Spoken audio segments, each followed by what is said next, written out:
Les plans reliefs, c'est un nom un petit peu particulier qui finalement désigne des maquettes, mais des maquettes très particulières aussi, qui sont extrêmement grandes.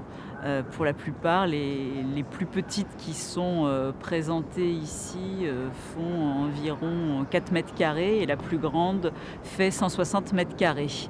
Et ces maquettes avaient une vocation stratégique. Elles ont été construites à partir du règne de Louis XIV et on en a construit jusque sous Napoléon III. Et elles représentent les villes fortifiées qui défendaient les frontières de la France. C'était une manière très pratique, ces plans reliefs, donc ces maquettes, de montrer en 3 dimensions, donc d'offrir une très grande lisibilité pour la compréhension des villes, de leurs fortifications et du territoire environnant. Donc ces maquettes au départ ont été construites à la demande de Louvois, qui était le ministre de la guerre de Louis XIV, pour présenter au roi ces fortifications sans qu'il ait besoin de se déplacer dans les régions. Donc à Paris, il pouvait voir l'état de ces fortifications.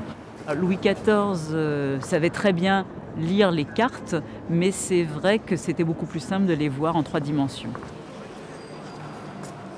Au début de l'histoire de la collection des plans reliefs, on sait que les premières maquettes qui ont été réalisées ne ressemblaient pas à celles qui sont exposées et qui sont encore conservées aujourd'hui. C'était véritablement des outils de travail, ces premiers plans reliefs, des maquettes assez sommaires, à des échelles variées, qui montraient d'abord l'état de la ville, par exemple au moment de sa conquête, puis on montrait les projets qu'on souhaitait réaliser et ensuite on représentait une maquette une fois les réalisations terminées. Donc on sait à travers les inventaires qu'on pouvait, à quelques années d'intervalle, avoir 3 maquettes d'une même ville.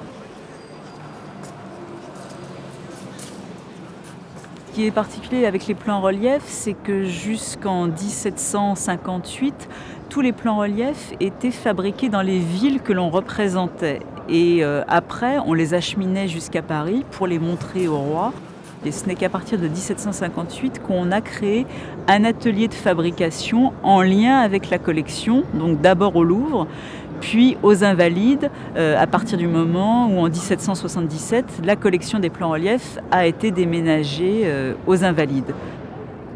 On a souhaité uniformiser le mode de réalisation de ces maquettes. C'était toujours des outils stratégiques, mais on en a fait aussi de véritables œuvres d'art. On a uniformisé l'échelle de réalisation, donc de 1 pied pour 100 toises, qui correspond à peu près au 600e. Aujourd'hui, il y en a une centaine qui sont toujours conservées. 28 sont présentés en permanence au sein du musée des plans reliefs qui est aux Invalides, au 4e étage de l'hôtel des Invalides. 15 sont en dépôt au musée des Beaux-Arts de Lille et les autres sont en réserve dans l'attente de la suite du réaménagement du musée des plans reliefs.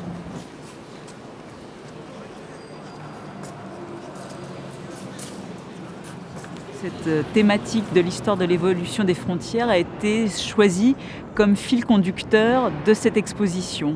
Et donc à travers un certain nombre de dispositifs, notamment des maquettes animées, on montre quelle a été l'histoire de l'évolution des frontières de la France depuis François Ier, donc depuis le début du XVIe siècle, jusqu'à nos jours, pour que le public se rende compte que l'hexagone que l'on pense avoir été permanent, que l'on a dans nos esprits, c'est finalement quelque chose de très récent, puisque l'hexagone n'a que 65 ans. Les derniers mouvements de frontières datent de 1947 et on voit donc de manière très imagée l'histoire de cette évolution des frontières, et on rappelle à travers tous les dispositifs, notamment les textes qui sont sur les cimaises qui entourent les plans reliefs, de quelle manière ces villes fortifiées que l'on présente ont accompagné l'histoire de l'évolution des frontières.